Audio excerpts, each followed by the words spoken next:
नमस्कार. आपल्या सर्वांना माहिती आहे की काल 29 तारीख ही नामनिर्देशन दाखल करण्याची ही शेवटची दिनांक होती. उमेदवारी अर्ज दाखल करण्याचा शेवटचा दिवस हा कालचा होता. काल दुपारी 3 वाजेपर्यंत उमेदवारी अर्ज दाखल करता येणार होते, परंतु काल पाचोरा बडगाव विधानसभेच्या उमेदवारी दाखल करत असताना शेवटच्या 2 मिनिटांमध्ये खूप मोठ्या प्रमाणात नाट्यमय घडामोडी घडल्यात. प्रांत कार्यालय किंवा प्रांत ऑफिस जिथे नामनिर्देशन पत्र दाखल करत जात असतं तिथे शेवटचे 2 मिनिटं शिल्लक असताना घुसर्डी येथील रहिवासी अमोल शिंदे हे त्यांना जबरदस्तीने तिथे दाखल करण्यात येतं. त्यांना 2 मिनिटं असताना शिल्लक असताना त्यांना प्रांत ऑफिसमध्ये जिथे फॉर्म भरला जातो तिथे आतमध्ये त्यांना जाऊ देण्यात किंवा जबरदस्तीने त्यांना घेऊन जाण्यात येतं आणि कालच्या तारखेला त्यांचा अमोल शिंदे या नावाने एक अपक्ष उमेदवार म्हणून त्यांनी त्यांचा फॉर्म भरलेला आहे. खरं तर लोकशाही आहे, लोकशाहीमध्ये कोणी फॉर्म भरू शकतं हे मी मागे बोललो की सुदृढ आणि चांगल्या लोकशाहीचं हे लक्षण आहे. त्याच्याबद्दल माझं दुमत नाही. कोणी किती लोकांनी फॉर्म भरलं त्याच्याबद्दल मत नाही, पण ज्या पद्धतीमध्ये त्यांचा जो फॉर्म भरला गेला, ज्या प्रकारे त्यांचा फॉर्म सबमिट झाला, ते पूर्ण घटनाक्रम हे संशयाच्या नाही पण 100% ते चुकीच्या पद्धतीत झालं ह्या पद्धती मी सांगू शकतो. खरं तर तो घटनाक्रम असा आहे की 2 मिनिटं शिल्लक असताना ते आतमध्ये जातात. तोपर्यंत फक्त त्यांच्या हातामध्ये कोरा फॉर्म असतो. आतमध्ये गेल्यानंतर फक्त ते फॉर्म दिला ते गेला असं आम्हाला समजतं आणि नंतर तो फॉर्म भरला आणि तो सबमिट झालेला आहे. फॉर्म भरल्यानंतर सबमिट झाल्यानंतर त्यांना यायला साधारण 3-4 तास लागतात. याच्यावरच ते लक्षात येतं की एवढा वेळ का लागला, जेणेकरून तो फॉर्म आतमध्येच भरला गेला. बाहेर आल्यानंतर त्यांना पोलीस प्रोटेक्शनमध्ये माननीय आमदारांच्या गाडीत बसवलं जातं. तिथून त्यांना गाडीत बसवून माननीय आमदारांच्या घरी घेऊन जायला जातं आणि तिथून ते कुठे गेलेत ते माहीत नाही. त्याच दरम्यान त्यांची मिसेस, त्यांचा भाऊ, त्यांचे नातेवाईक हे थेट माझ्याशी संपर्क करतात. संपर्क नव्हे, ते माझ्याजवळ येऊन भेटतात. मला सांगतात की त्याची मिसेस सांगते, त्याची धर्मपत्नी सांगते की माझ्या नवऱ्याला जबरदस्ती उचलून घेऊन गेलेला आहे. ते माझ्या ह्याच कार्यालयाच्या इथे येऊन थांबलेले होते. काल 4 वाजेपर्यंत ते इथे बसून होते. त्याची मिसेस मोठ्या प्रमाणात रडत होती की हे जे काही घटनाक्रम होते ते मला माहिती नाही, जबरदस्ती माझ्या नवऱ्याला ते घेऊन गेलेले आहे. आणि हे सगळं माननीय आमदार किशोरप्पा पाटील हे सगळं करत आहे. मला या निमित्ताने माननीय आमदारांना विचारावंसं वाटतं. खरं तर 28 तारखेला मी माझं नामनिर्देशन पत्र दाखल केलं. त्यावेळेस अभूतपूर्व अशी गर्दी, मला आशीर्वाद देण्याकरता, मला साथ देण्याकरता पाचोरा बडगावकरांची जनता इथे उपस्थित झाली होती. आतापर्यंतचे सगळे रेकॉर्ड्स ह्या सभेने, ह्या गर्दीने ब्रेक केलेले होते. जी परिवर्तन सभा होती, परिवर्तन रॅली होती, याने ब्रेक केलेले होते आणि याच सभेचा धसका घेतला. 100% आपण पडत आहोत, आपण हे इलेक्शन हरत आहोत आणि जिंकण्याकरता केविलवाणा प्रयत्न माननीय आमदारांनी केला. खरं तर माननीय आमदार मोठ्या मोठ्याने वल्गना करतायत की मी 3-3.5 हजार कोटीचा विकास केला. मला आमदारांना या निमित्ताने विचारायचं आहे, आमदार साहेब, जर कधी तुम्ही एवढा मोठ्या प्रमाणाचा विकास केला असता तर एवढा केविलवाणा प्रयत्न तुम्हाला करायची का प्रयत्न केला? म्हणजे एक छोट्या भाषेमध्ये म्हणे मला वाईट वाटतं, तसं बोललं नाही पाहिजे. भामटाने भामटेगिरी केली का? अशा पद्धतीतलं त्यांनी काम काल केलं. बरं, हे सगळं होत असताना त्यांनी पाळलेले गुंडे तिथे होते. याचा परिणाम पाचोरा शहर आणि तिथे असलेल्या व्यापाऱ्यांवर झाला. भर चौकामध्ये, छत्रपती शिवाजी महाराज चौकामध्ये मोठा धडगूस, त्यांनी जमलेले 50-100 पदाचे कार्यकर्ते आणि तो दहशतीचं वातावरण इतक्या मोठ्या प्रमाणात पाचोरा शहरात झालं होतं की काही अंशी काही व्यापाऱ्यांनी दुकानं बंद केली होती, काही अंशी व्यापार थांबलेला होता. अशा पद्धतीमध्ये दहशतवाद माननीय आमदारांनी इथे केलेला होता. खरं तर पाचोरा मतदारसंघामध्ये ही संस्कृती नाही. आपण पूर्व इतिहास बघितला तर माननीय माजी आमदार कैलासवासी ओंकारप्पा असतील, कैलासवासी केम बाप्पू असतील, कैलासवासी सुपडू अण्णा असतील, यांच्या वेळेस होत असलेले इलेक्शन्स हे एकदम खेळाडू वृत्तीने, ज्याला आपण स्पोर्ट्समॅनशिप होतं त्या निमित्ताने होतं. पण मान्य आमदारांना त्यांचा पराभव मान्य झालेला आहे. या निमित्ताने मी स्पष्टपणे सांगतो, आमदार साहेब, खरं तर तुम्ही मर्द असतात ना तर समोरासमोर लढले असतात. याच्या अगोदर मी तुम्हाला 2 वेळेस चॅलेंज केलेले होते. एक तर अपक्ष लढून घ्या माझ्यासमोर, नाही तर मैत्रीपूर्ण लढत लढून घ्या.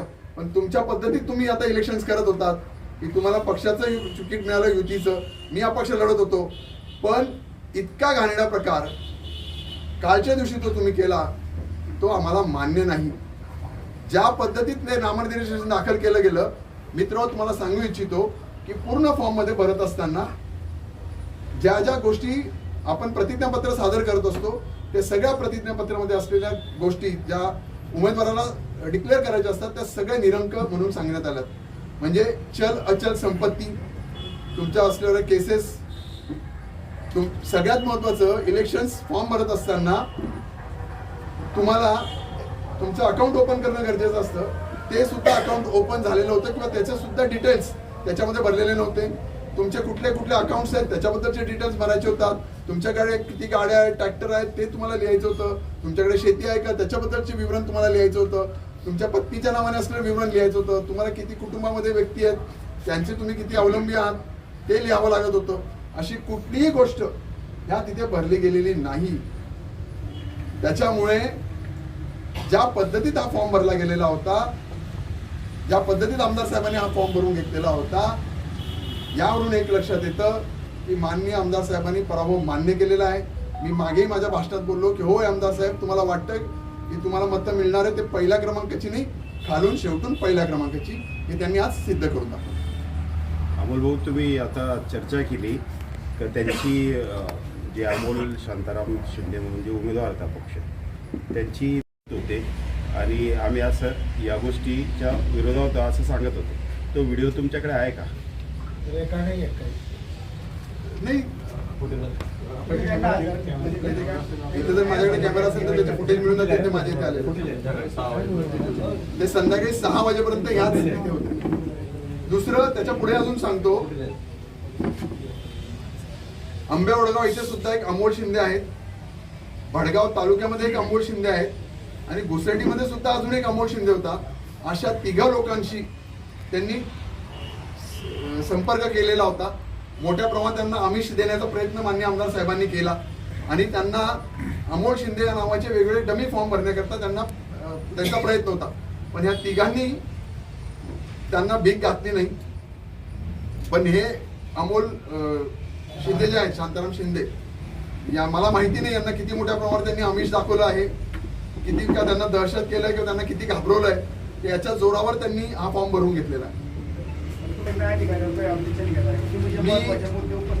मी 100% मी लगेच आज मध्ये ह्या विषयावर ऑब्जेक्शन घेतलेलं आहे. आताच्या क्षणाला त्याची हेअरिंग चालू आहे. इव्हन त्याचं सूचक म्हणून जे नाव लिहिलं गेलेलं आहे ते सुद्धा चुकीच्या पद्धतीत लिहिलं गेलेलं आहे. आमचं सकाळी म्हणणे मांडून घेतलं गेलेलं होतं, पण एक प्रकारे प्रशासनाला दबाव असल्यामुळे प्रशासनाने पुन्हा 3 वाजेचा वेळ दिला आणि समोरच्याला बाजू मांडण्याकरता पुन्हा वेळ देण्यात आलेला आहे आणि अजून पुन्हा ते बाजू मांडत आहात. आम्ही आमची सगळी बाजू मांडून झालेली आहे, पण एक प्रकारे प्रशासनावर सुद्धा दबाव आणण्याचं काम माननीय आमदार या निमित्ताने करत आहात.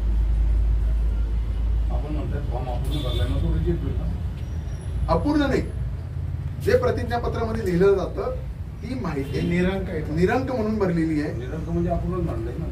नाही, फॉर्म पण तो अपूर्ण नाहीये, ती एक खोटी माहिती भरली आहे. तर खोटी माहिती मला पाहिजे होती. पण पुन्हा एकदा त्यांनी त्यांच्या संस्कृतीचं, वैयक्तिक संस्कृतीचं दर्शन पाचोरा भडगावकरांना दाखवून दिलेलं आहे.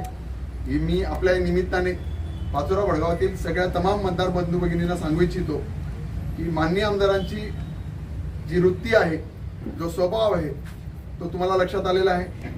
निवडणुकीत जिंकून येण्याकरता वाटेल त्या लेवलला जाण्याची एक अहंकार जो असतो तो त्यांच्यामध्ये आलेला आहे.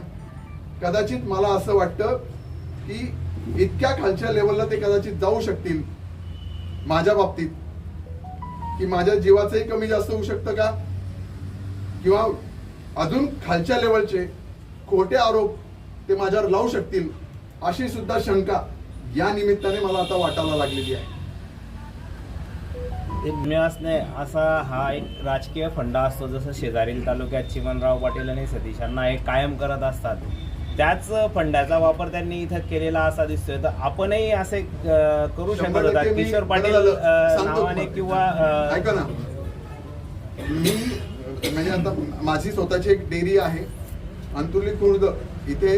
किशोर आप्पा पाटील, अंतुर्ली बुद्रुक इथे किशोर आप्पा पाटील ह्या नावाचे व्यक्ती माझ्याकडे बरेच वर्षापासून आमचे त्यांचे जिव्हाळ्याचे आणि कौटुंबिक संबंध आहेत. मी जर त्यांना सांगितलं असतं तर त्यांनी नक्कीच किशोर आप्पा पाटील इतक्या साम्य नात्याच्या व्यक्तीने फॉर्म भरता आला असतं. त्याच्या पुढे जाऊन सांगतो, माझे जवळचा मित्र, माझ्या लहान भावासारखा किशोर पाटील हा सुद्धा माझ्या जवळ आहे. जर ही संस्कृती माझी राहिली असती तर एक काय मी 25 नावाने किशोरप्पा पाटील या नावाने लोक भरू शकलो असतो. पण हे माझी संस्कृती नाही. खिलाडी वृत्तीने मी इलेक्शन लढण्यास तयार आहे किंवा लढत आहे. अशा खालच्या लेवलला जाऊन जसं बोललो की ज्या पद्धतीत ते काम करतायत असं मला शक्य होणार नाही. ती संस्कृती माझ्यात नाही. बाबा त्यांचा अधिकार असेल आपण असं समजूया. मग आपली जी समस्या आहे तर ती फॉर्म उशिरा भरला म्हणून आहे तर त्याने तो निरंतर केला म्हणून आहे. 2 विषय परत की एकदा नावात सांगतो. साधर्म्य आहे सांगतो परत एकदा नीट सांगतो. मी असं बोललो की लोकशाहीमध्ये कुठलाही व्यक्ती हा इलेक्शन्स लढू शकतो आणि ही लोकशाही बळकटीकरणाचं किंवा चांगल्या लोकशाहीचं दर्शन घडवते.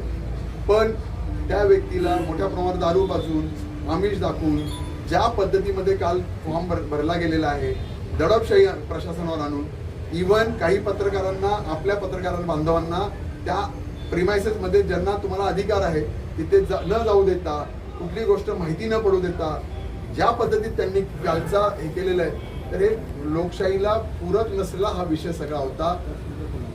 त्या पद्धतीत त्या विषयाला मला विरोध आहे. मला त्याला विरोध नव्हता. दुसरा विषय, ज्या पद्धतीत तो फॉर्म भरला गेलेला आहे तो 100% चुकीच्या पद्धतीत भरला गेलेला आहे. तो फॉर्म डिस्क्वालिफाय झालाच पाहिजे अशा पद्धतीचा आहे. पण पुन्हा एकदा मला माहित नाही काय निकाल येतो तो, पण प्रशासनावर प्रचंड दबाव या निमित्ताने तो फॉर्म एक्सेप्ट केला गेला पाहिजे असं आहे. निकाल केव्हा अपेक्षित? आज संध्याकाळपर्यंत तो निकाल कोर्टामध्ये जाणार आहेत. मी हायकोर्टामध्ये या विषयाकरता दाद मागणार.